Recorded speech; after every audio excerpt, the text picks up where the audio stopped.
হাবিবুর রহমান সাহেব। আসসালামু আলাইকুম ওয়া রাহমাতুল্লাহি ওয়া বারাকাতুহু।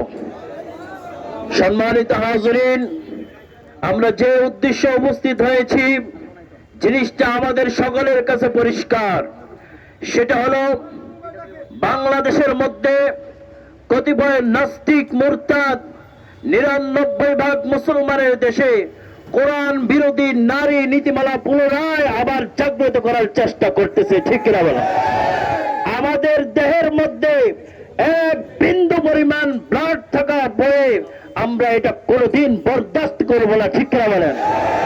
যদি এটা করার জন্য অপচেষ্টা করা হয়, কোরআনের মধ্যে হাত দেওয়ার কারণে পূর্বের জাতি সময়ের যেই রকম পরিণতি হয়েছিল, মনে রাখতে হবে তোমাদেরকেও সেই পরিণতি হবে।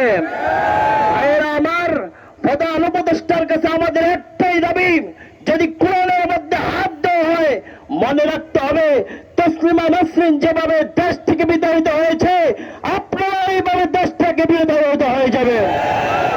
আমরা মুসলমানরা বরদাস্ত করব না। আল্লাহ আমাদেরকে তৌফিক দান করুক, আমিন।